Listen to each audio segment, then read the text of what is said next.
Good evening, everyone. You guys signed on early today.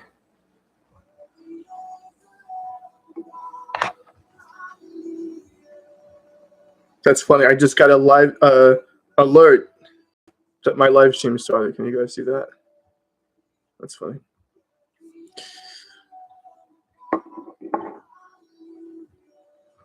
Good evening, Dot, Elder Penny, Sherry, Elder Lou, Elder Norma, Pastor Ortiz.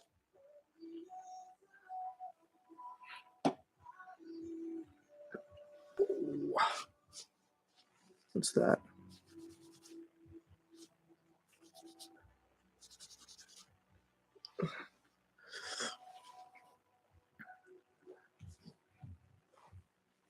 Hey, Mike.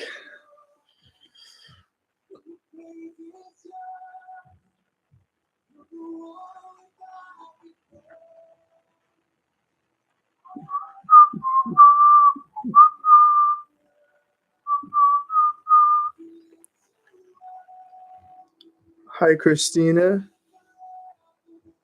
Hope the kids are feeling better. The kids feeling better?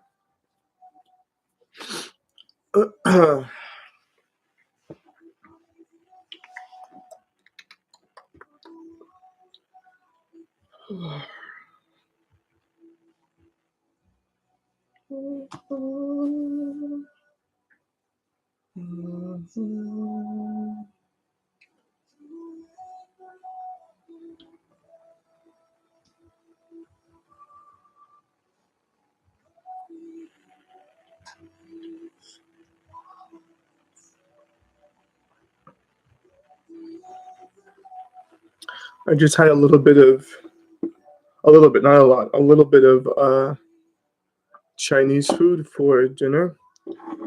I ordered from this place. It's called Mogu. I don't know if you guys have heard of it before, if anybody's ever had it. There's a few of them now. It's Chinese food, but apparently they make it in a healthier way. Like there's no MSG. They put less salt. They use an air fryer to fry their foods. You can clearly taste the difference. It's not, I promise. It's good. I mean, obviously it's still Chinese food. But it's good. It's not as like saucy and heavy and all that. It's pretty good. Yes, the girl is better. The baby is still sick. Oh, okay. Hello, Vicky. Good evening. I wasn't at prayer fellowship last night, but I heard you guys had a good time at prayer fellowship.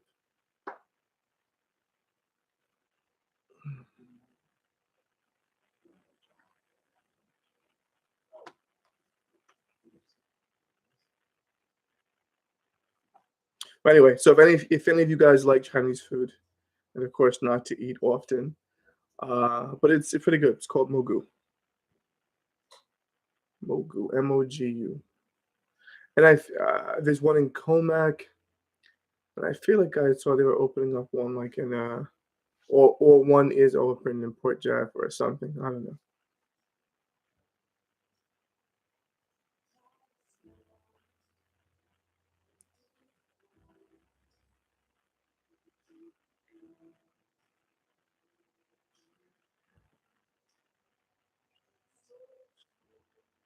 You guys know the deal. We'll wait a couple of minutes for people to jump on.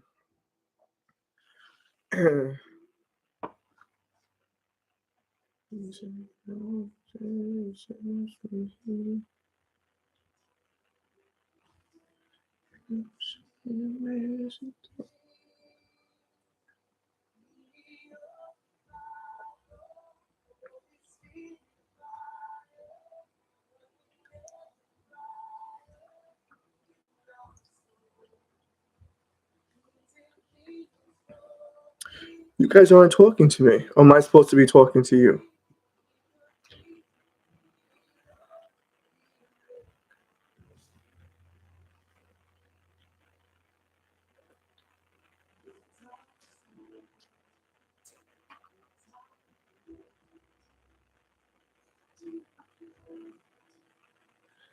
Yeah.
All right, you guys ready to get started? Let's get started this evening. Um, well, first, remember, this Thursday, I will be jumping back into Acts, and we'll be reviewing Acts chapter 23 with Elder Lou. And you know what? I want to look just to see because I haven't checked how many chapters are left. In my mind, is like 30, 28. So yeah, we only have a few chapters left. Even though, will you guys believe that we started our Bible study in March of last year? So we're coming up on 1 year, and we probably won't be done. And obviously, we've taken breaks. We don't go every single week, but you could see how studying the Word and how much time it's taken. It'll be 1 year in the beginning of March since we started our Bible study, which is pretty cool. Pretty cool. I have to say I've been very happy with the study, with the engagement, with our panel of teachers, how they've prepared, and it's been wonderful, and I'm happy to continue doing it. So that's Thursday, Acts chapter 23. I'll tell you guys something cool too.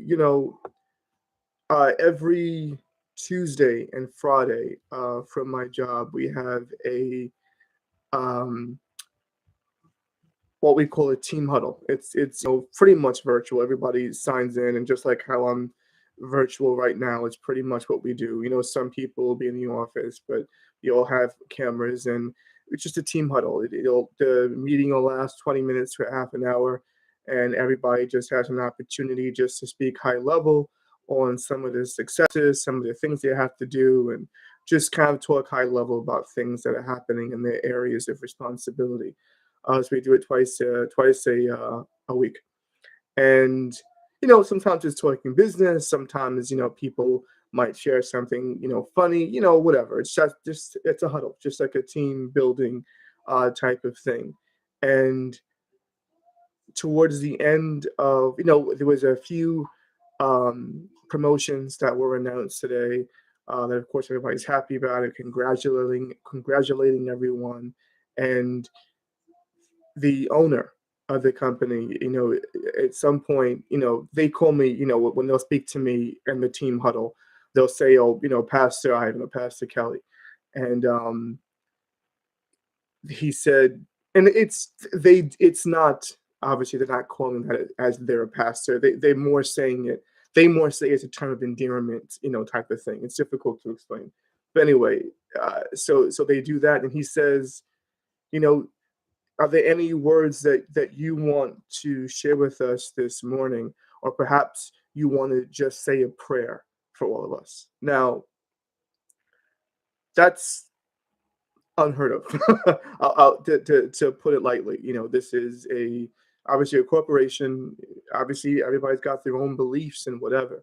But for him to ask for me to say a prayer, and I immediately said, "Yeah, absolutely." And then you could see his mind kind of spinning, as the HR implications or whatever, and yada yada yada. Everybody's kind of smiling and laughing, but I prayed, and it was just so awesome just to be able to lead our company in prayer, and my prayer was just seeking God. I thanked him for his blessings and his favor over us. And I prayed that it would continue, and for his peace, his guidance. It was pretty awesome. So I was just something that I wanted to be able to share with you guys that I thought was pretty awesome um, today. And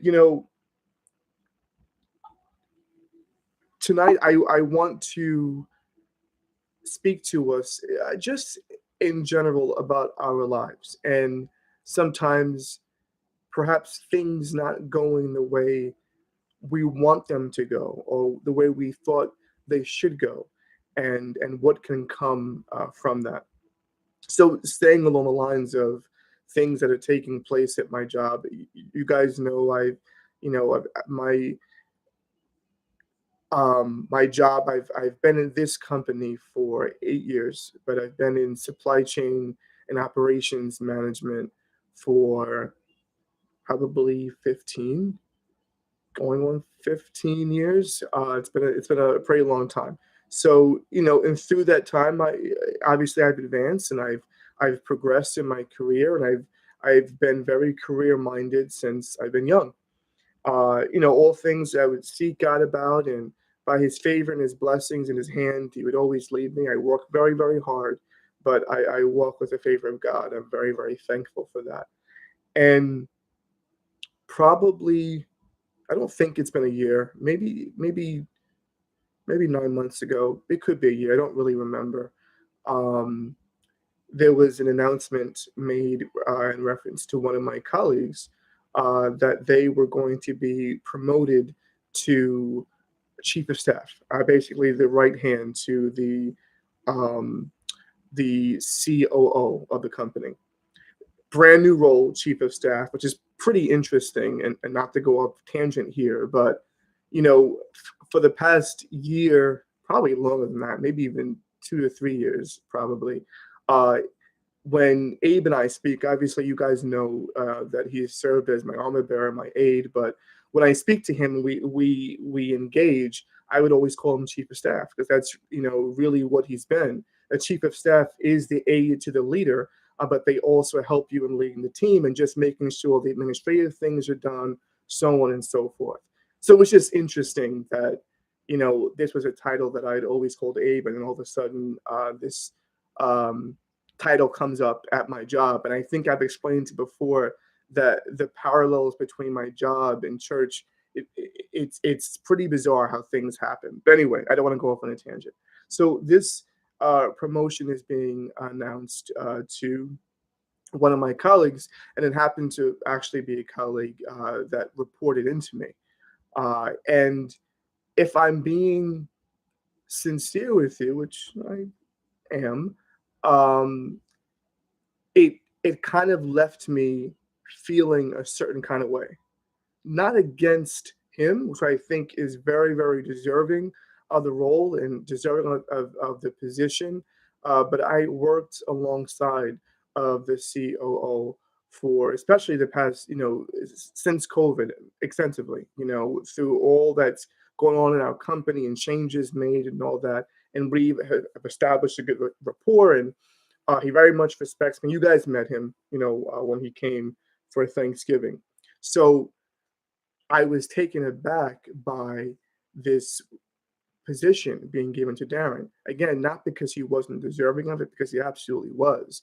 But when he was first announcing it to me and telling me what was going to happen about this new role, I thought he was talking about me. Meanwhile, he was talking about my colleague who was my former employee.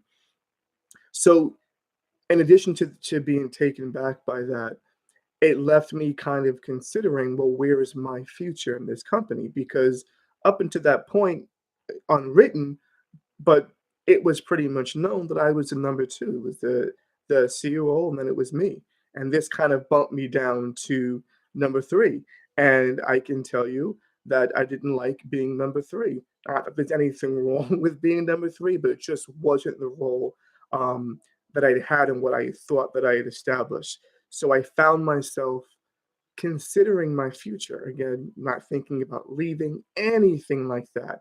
But it caused my mind to wander a bit to consider what was the future going to be. Didn't last long. I'm too busy for my mind to be wandering that long, but it was present. Fast forward to today, it was a inward-facing title of chief of staff. Today, he was formally announced and promoted to vice president of the company, which really would have been my trajectory. That's where I was leading up to. So again, causes your mind to kind of consider, well, what's my future going to be in this organization now? Now, I tell you all of that to kind of get you to where I am today. Again, I could be salty. Again, nothing against my colleague, but more salty. Well, I thought I was working hard and I thought I was deserving. Where does this leave me? And all of those things. The word of God says the steps of a righteous man are ordered by the Lord, right? The steps of a righteous man are ordered by the Lord. We don't know what God is doing all the time. Why? Because we can't see like he sees. Our understanding isn't like his understanding. Our responsibility is to seek his kingdom first, is to always be seeking him. You fast forward to now, guys, as the senior pastor of our church, do you think, do I think that I have the bandwidth to operate as a chief of staff or as a vice president of an organization? Would I be able to put in the time that's necessary in being involved in all the different meetings and all that has to take place at this time in my life? Absolutely not. Now, Ivan, 4 or 5 years ago, this is where I'd want to be, working hard, doing what I got to do. But again, the steps of a righteous man are ordered by God. He knew what he was doing, even when I didn't recognize it. Suppose I would have gotten this role, I would have been at my wits' end, trying to be able to run our church and be available to all of you while being held to the responsibilities of the organization. I still work hard. I still am busy at work and do what I need to do. But in addition to all of those things, over the past year to a year and a half, my job has adopted such a flexible schedule. The mindset has completely changed. The culture has changed at my job, even though we always had a great culture. But me and my boss and the chief of staff, the vice president now, have been working on offering a flexible schedule. And what does that look like? To the point now where our hours are reduced. We don't have to be in the office every single day. And what does that mean for me personally? That means I'm able to get my job done and be further available to you. If I want to on a Friday say, hey, I'm coming to the office late and I want to meet somebody for coffee in the morning just to be able to minister, I can do that. If I've got to prepare for a message, I've got to leave early or take some time to do, I can do that. Why? Because God knows what He's doing when He does it. Now, am I going to be, what's the word? Not arrogant. Uh, I can't think of the appropriate word. Meaning to say, am I going to sit here and say everything that's taken place and it's been happening at my job, it's all been orchestrated so Pastor Ivan is available to pastor the church? Absolutely not. That would be foolish to think of something like that. But what I would say is God is in control and He knows exactly what He's doing. And the reason why I share this whole thing is because in my own mind, in my own eyes, I could be upset and what does this mean and what is my future going to look like and all these different things. But our responsibility is to seek his kingdom first, to acknowledge and understand the steps of a righteous man are ordered by God. And in those steps, sometimes we don't know what's going on. Our responsibility is to do what? To trust. To trust and to know. Sorry, it's like a fly. To trust and know that he is God and that he's in control. That's what our responsibility is. Not to try to figure everything out. If we're seeking him and putting him first, then we know that he is in control. Even Tuesday nights. Do you guys remember when we started the Tuesday nights? Well, you guys wouldn't see this. Shay would see it, but I would be rushing all over the place, trying to get ready because I was getting out of work so late. I'm rushing to turn on the computer to get everything set up for that. Now, there's no rush.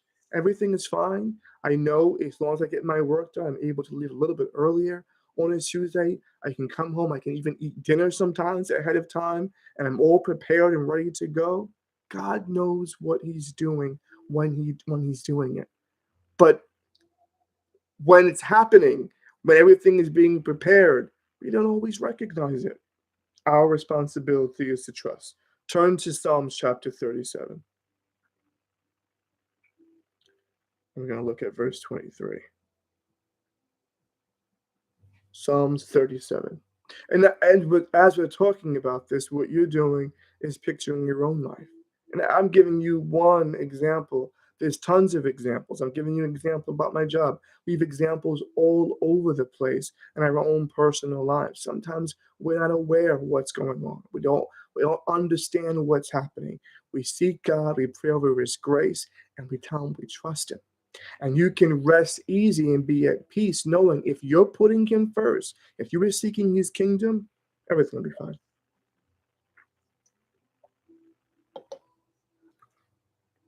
Okay, let's look at verse, what did I say? 23. I'm reading from the Amplified.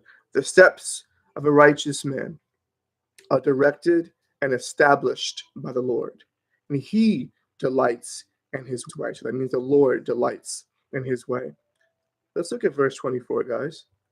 When he falls, the Amplified says, when he falls, he will not be hurled down, because the Lord is the one who holds his hand and sustains him. I read that from the King James too, okay?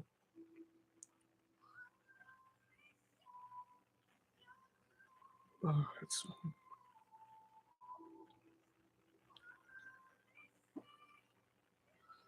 though he fall, he shall not be utterly cast down, for the Lord upholdeth him with his hand. Now, I just want to stop and look at that verse for a moment, because the psalmist here is recognizing that he may fall. But if and when he falls, he is not going to be completely hurled down because God upholdeth his hand. So, what we can picture, if we want some type of visual of what's happening here, picture yourself walking next to the Lord. You're just walking on your journey and you trip and you fall. Now, some can trip and fall off a cliff and be completely devastated, unable to recover. But this person, the righteous man, he slips, and he may fall, but God is right there holding him by the hand, and he's able to recover. And this is what we have to recognize in our life. One thing, and we talk about it all the time, and it's important for us to recognize it and be reminded of it. Our lives aren't going to be perfect. Stuff is going to happen. Life is going to happen. Whereas the psalmist reveals here, yeah, when you fall, you won't be hurled completely down. You'll be able to recover because he holds the righteous's hand. And you may find yourself in a place right now where you felt like maybe I have fell. Things aren't perfect right now. And I'm speaking about falling. I'm not speaking about falling into sin. I just mean stuff's happening. I mean, just stuff is happening in your life right now. But what you have to picture is the Lord is holding your hand. Your responsibility is to trust. It's to trust. And what does he end with here in verse 25? I have been young, and now I am old. Yet I have not seen the righteous abandoned, or his descendants pleading for bread. So this is a man that's at the end of his life right now, David, and he's just considering his life. And if you haven't read this chapter, by the way, I encourage everybody, read Psalms chapter 37. Read the whole thing there. It's such a wonderful psalm. But this is a man that's lived his life and he's considering everything. Kind of like, you think about Solomon when he wrote Ecclesiastes at the end of his life.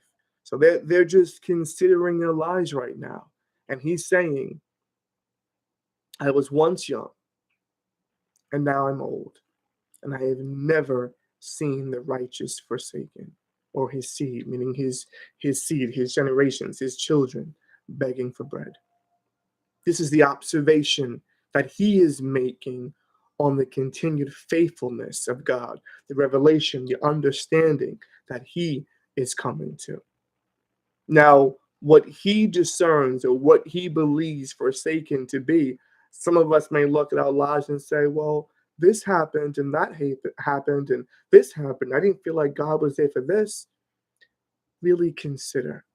And it might have to be that we get to a point in our lives where we're seniors and you're just able to kind of weigh things and weigh what's important and weigh what you value most. Gives you new perspective on life, different type of understanding. Perhaps some things that to you at one point in your life were the biggest thing ever. Now you recognize as you've matured, it really wasn't that deep. It really wasn't that big of a deal. I was making it more than what it is, or by the grace of God, he was teaching me something in this. I'm reminded of Paul. I mention this quite often when he acknowledged, when God spoke to him about his grace, God's grace being sufficient.